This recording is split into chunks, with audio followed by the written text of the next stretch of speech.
Hello folks, it's Borders Dude here. Today I'm taking a look at a figure that I purchased at TF Nation. It was Mech Fan Toys Huge Dragon, aka Mega Supreme. As always, we start off with the robot mode and what robot mode it is. Now this is a completely original design from Mech Fan Toys. It's not something that they have knocked off from Iron Factory or DX9. It's a completely original design, much like their Springer that came out a couple of months back, and also soon to be released Huffer and Pipes, as well as a couple of other things they do have in the pipeline.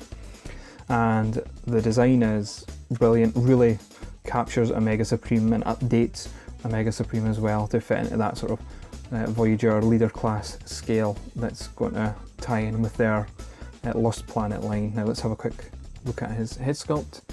As you can see there, as you can try and see, it's quite it's quite nice. There's this little cool clear plastic orange cap in his arm. It's a shame that they didn't put a little LED light in there, even if it would have ramped up the cost a little bit, because that would make a nice addition to the figure, but also probably increase the cost, but never mind. So let's just switch camera views and get a closer look at all the detailing that you can see on this figure in a better viewpoint. And here we are switching camera viewpoints, just to give you a better idea of the detailing that's going on in this figure. So we can get a better look at his face sculpt there. Again, it's absolutely brilliant. Looking at the detail on the tracks, there's quite a bit of it going on there. Just looking at his red chest piece, and you can just see there's so much moulding going on.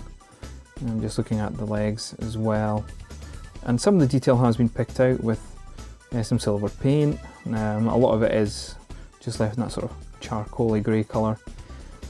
Again, looking at the arms there, you can sort of see there's more going on inside his claw hand.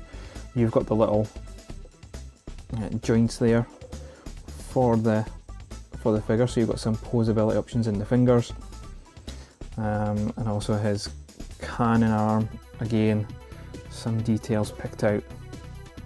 It's a gold colour, I know my lighting's a bit iffy so you can't really see it too much, but I mean, you get the idea. There's a lot going on there, especially at the front of the mould.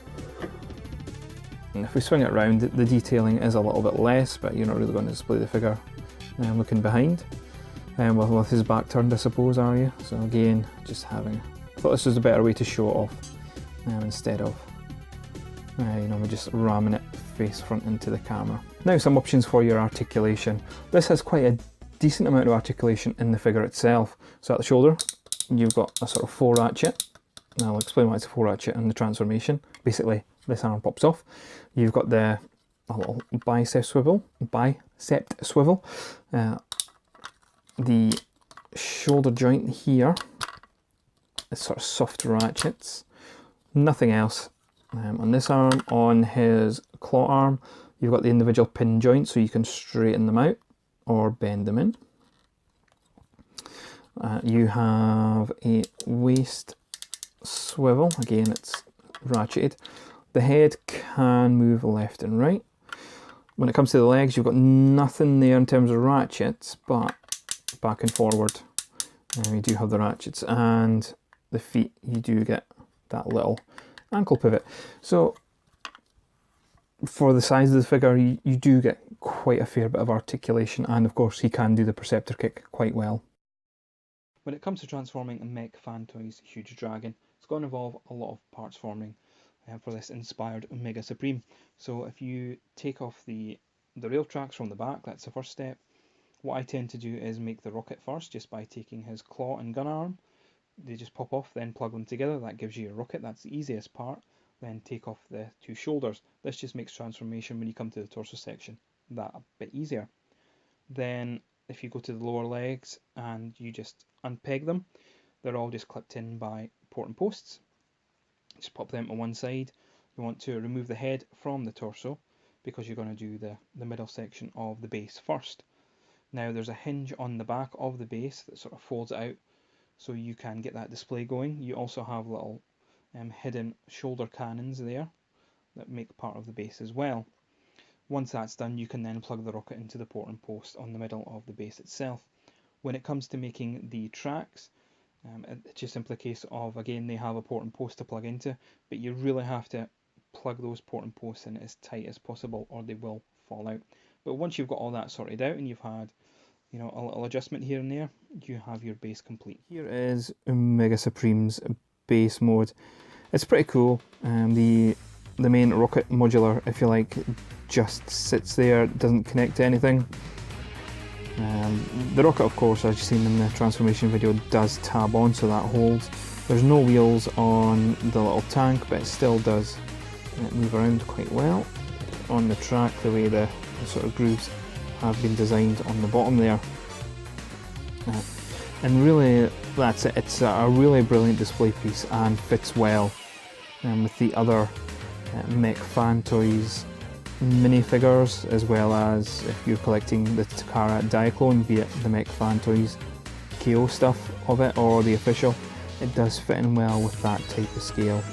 Now, there is a couple of other alt modes which I haven't even attempted myself, and to be honest, this isn't why I bought this set. I bought purely for the Omega Supreme robot and alt mode, so I probably won't transform them into that, but I will show you a picture of those modes at the end of this video. So, final thoughts on Mech Fan Toys Huge Dragon.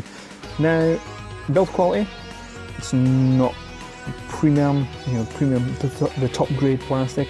It's not cheap plastic either. It's somewhere in between in terms of the QC. No QC issues. You know, I thought maybe the leg there, not having a ratchet, was a QC issue, but that's not the case. He does have the QC in the forward and backward motion. In terms of scale, you're looking at leader class scale on the chug line. This is designed to fit in with your Diaclone stuff and the chug line. If you're looking for something to fit in with your masterpiece scale, then obviously you're going to go for the really large Omega Supremes made by Wei Zhang, Fantoys, things like that. The only other thing that may put you off this figure, if those things haven't, is it's incredibly parts forming. Now, that doesn't bother me personally, but no matter what alt mode you try and put this in, and yes, I know I haven't done the other alt modes, but the rule will still apply, you're going to be taking this figure apart. Again, it's not the end of the world, and the original Omega Supreme was fairly like that, but if that is a deal breaker for you, then this figure just clearly isn't for you, and that's fine.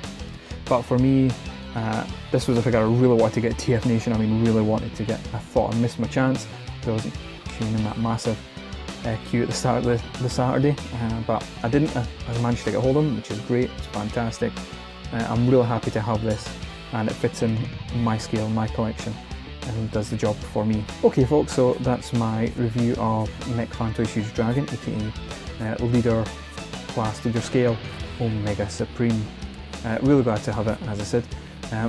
Stay to the end of this video, as I'll show you a picture of the other two alt modes, as well as a sort of scale comparison as well with other figures in my collection.